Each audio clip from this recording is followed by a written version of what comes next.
E o agronegócio brasileiro fechou 2025 com um dos principais pilares da economia, com forte contribuição para o PIB e para o saldo da balança comercial. Mas no campo o cenário é de margens apertadas e até mesmo de prejuízo. Quem analisa esse cenário para a gente agora é o consultor de agronegócio Celso Ricardo, que já está aqui ao vivo com a gente. Celso, bem-vindo ao Agromanhã. Bom dia, Carol. Obrigado aí pela oportunidade, mais uma vez, de participar com vocês aí no programa. Nós que agradecemos. Celso, o que explica esse bom desempenho aí nos números, mesmo com tanta dificuldade aí no campo? Carol, eu vou dizer assim, eu estava acompanhando o programa agora, me preocupou um pouco o posicionamento do Alckmin e até a manifestação do próprio Roberto Rodrigues com relação a alguns pontos específicos. Mas o que a gente vê, né? A alta capacidade do nosso produtor rural é o grande responsável por todo esse sucesso dos números macro, né? O Roberto Rodrigues falou dos 165,7 bilhões de dólares e, mais uma vez, o Brasil vai ultrapassar, o agro brasileiro vai ultrapassar com esses números macro as cifras de 4,5, 4,6 trilhões de dólares entre PIB, entre exportações e os impostos gerados pelo setor.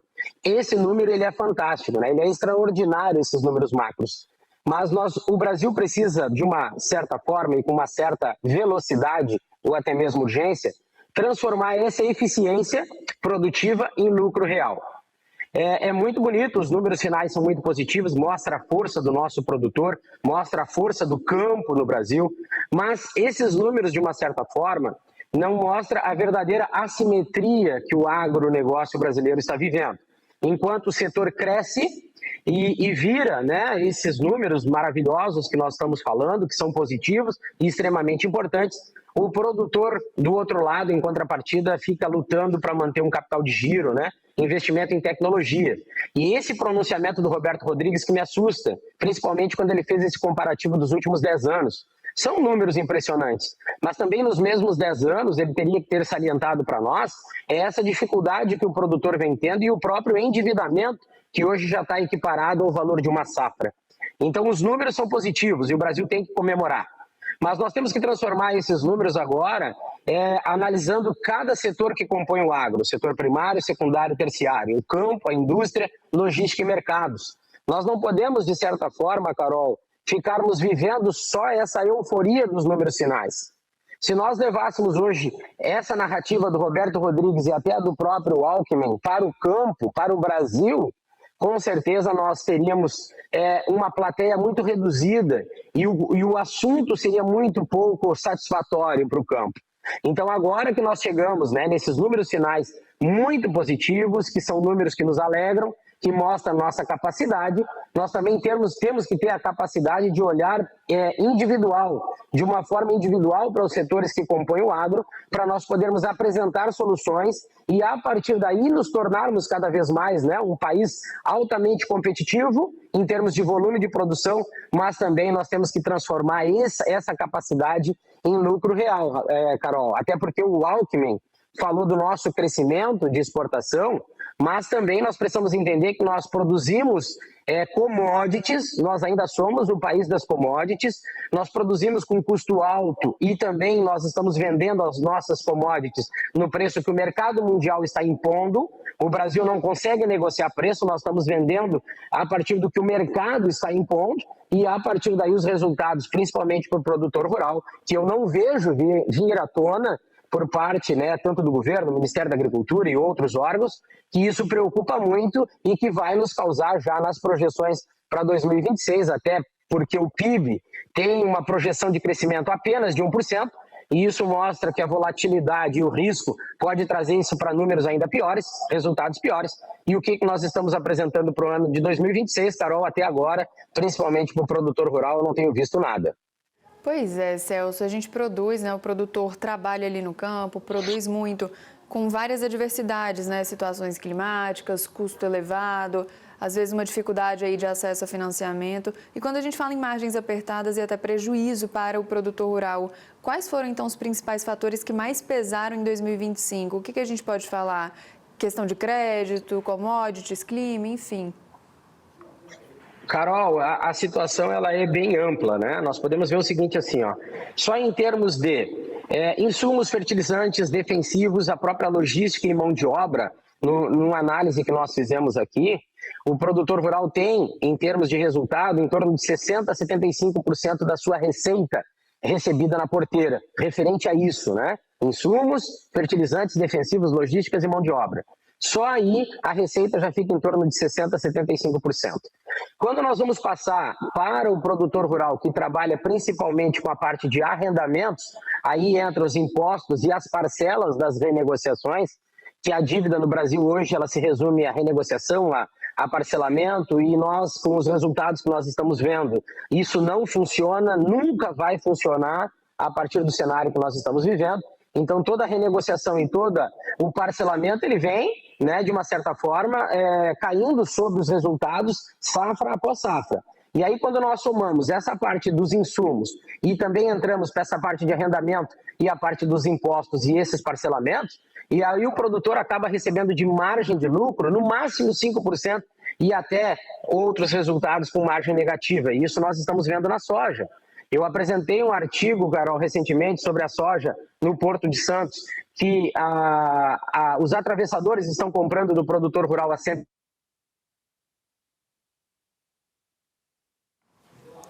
Perdemos a conexão com o Celso. Nós comemorar sim o resultado final, os números finais. Mas essa margem e esse resultado, principalmente em cima dos custos operacionais totais, não está deixando nenhum reflexo muito positivo para que o produtor tenha um alento e um resultado positivo para ele também comemorar a partir, né, ou de um comparativo com esses resultados macros que nós estamos vendo. Celso, e o produtor que fechou o ano no vermelho tem espaço para recuperar a rentabilidade em 2026? O que pode mudar aí nesse próximo ciclo? Carol, além do produtor, eu já venho acompanhando, para nós termos uma ideia, hoje é dia 8 de janeiro, algumas grandes empresas do setor, principalmente da parte de sementes, tendo, né, o resultado obtido a partir da sua solicitação com relação aos pedidos de recuperação judicial. E mais uma grande empresa do setor, ela está vivendo esse momento. E um dos grandes fatores, né, que nós vimos também está no custo e na importação de produtos pelo Brasil, produtos que entram de uma maneira muito mais sólida em termos de preços mais abaixo do que nós estamos produzindo. Então, tanto para o produtor e agora, né, nós analisando o cenário para a própria indústria, nós precisamos mais do que nunca que o Brasil pare um pouquinho, né, dessa euforia em termos emocionais com os resultados macro, e nós possamos olhar para dentro do Brasil e apresentar propostas aí sim regionais para nós atingirmos, Carol, está muito claro para nós, o custo operacional que o produtor rural está tendo. E esse custo também tem um impacto, né, negativo, porque ele tem essa grande representatividade no preço das commodities que o produtor produz, e também tem esse impacto das importações de alimentos que o Brasil está tendo, que joga cada vez mais o nosso preço para baixo. Então, o produtor rural e a própria indústria já vem sofrendo muito com essa situação. Agora que nós todos já sabemos, na realidade, há muitos anos que nós temos esse potencial produtivo enorme, nós precisamos começar a viabilizar econômica e financeiramente a parte do campo, do produtor rural, mas também nós já temos que olhar com outros olhos para a parte da indústria que vem sofrendo muito, agora com essa questão de custos e com importação por parte do Brasil. Então, o cenário para 2026, em termos de produção, ele já não é muito positivo porque as perspectivas não são boas. Aí nós entramos também nesse custo com o crédito que vai chegar, sim, até a 40%, porque os próprios bancos, né, e as financeiras estão tendo liberdades para impor juros de mercado e condições que elas mesmas podem definir sem uma intervenção por parte do governo. Então agora, governo federal, Ministério da Agricultura, as nossas entidades precisam se voltar para dentro do Brasil, olhar com carinho esse cenário que está exposto por nós mesmos, né, há muito tempo, e começar a agir em cima disso. Porque se nada for feito agora, 2026, já vai ser um ano, né, que nós temos que olhar com uma certa preocupação, e as próximas safras, com certeza, tendo o cenário mundial, que mesmo que tenha aberto 500 mercados para o Brasil, que não se concretizou em negócios, as commodities mundiais estão segurando os preços. E se nós não agirmos internamente, nós vamos perder cada vez mais competitividade e o nosso produtor, ele vai sofrer cada vez mais e a indústria também com os resultados negativos, Carol. Celso, diante desse cenário, que tipo de gestão, de estratégia se torna fundamental para que o produtor consiga atravessar esse período de margens tão apertadas? Carol, nós precisamos profissionalizar, né, a atividade no campo urgentemente. O produtor rural precisa disso.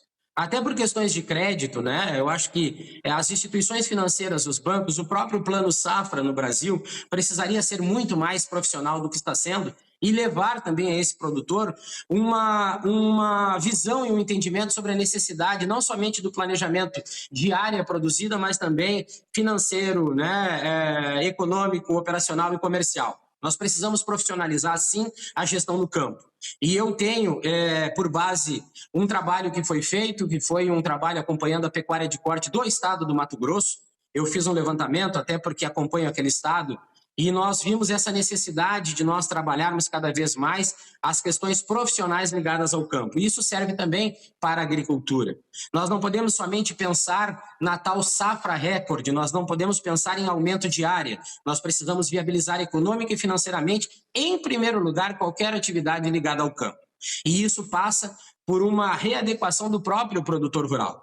Nós andando pelo Brasil, nesses praticamente 18 estados que eu tenho andado, a gente vê ainda uma sucessão familiar se sobrepondo a essa necessidade de análise de resultado, demonstrativo de resultados financeiros ou gerenciais que tragam para o produtor não somente uma questão interna da porteira para dentro, mas uma visão profissional da porteira para fora. Sobre mercado, sobre capacidade, sobre resultados econômicos, sobre investimento. Essa análise final que nós estamos precisando urgentemente para que o produtor não fique ligado somente a uma cultura, mas ele possa analisar o mercado buscando a diversificação para que ele possa, sim, ter um capital de giro a partir de um volume de produção, né, expressivo, mas que ele tenha também a margem de lucro a partir de uma outra cadeia produtiva que possa segurar os resultados, até porque nós sabemos que o mercado ele muda e muda com muita facilidade. Então, essa visão, Carol, esse entendimento por parte do governo federal, do próprio Ministério da Agricultura, e até para mim, de uma maneira um tanto quanto assim, não digo assustadora, mas impressionante, do próprio Roberto Rodrigues, que é uma grande figura no mercado, no agronegócio brasileiro, nós precisamos começar a trazer isso. Se nós não viabilizarmos quem produz, o início da atividade, como é que vai ser o resultado final? Hoje, nós estamos comemorando, mas a partir do próximo ano, como será? Nós vamos nos contentar com volume sem viabilizar? Então, a gestão financeira no campo, por parte do produtor, Carol, ela precisa mudar urgentemente para que ele entenda também da parte econômica, de indicadores, de mercado, ele não fique restrito até a porteira e acabe ficando, né, na dependência das informações da indústria. O Brasil como um todo, em termos de agronegócio, é muito carente de informação. Trazer resultados finais macro é uma coisa, mas buscar, a partir desse resultado, as informações específicas e extremamente importante para que nós possamos trabalhar elas e sustentar, né, criar uma maneira mais sólida para produzir, nós não temos. Então agora é a hora, como tu bem falou, em termos de gestão, nós começarmos a mudar essa ideia a nível de Brasil, porque o mundo está produzindo alimentos. Alguns países mais, outros menos, mas a grande oferta mundial ela está crescendo. E são essas ofertas que estão segurando os preços das commodities. Agora é a hora do Brasil se reestruturar internamente em termos de gestão e políticas ligadas ao agro, que nós não vimos, Carol, nos últimos anos, praticamente nada de eficiente que tenha chegado principalmente ao produtor rural brasileiro. É isso, Celso Ricardo. Obrigada pela participação por aqui, viu? Até semana que vem. Carol, eu que agradeço e um feliz ano novo para todos nós, né? Para quem nos assiste, para vocês aí no programa, e que nós possamos, né, trazer o mais rápido possível uma visão diferente, principalmente para o nosso produtor rural. Um abraço e até quarta-feira que vem. Obrigada, Celso. Para você também, viu?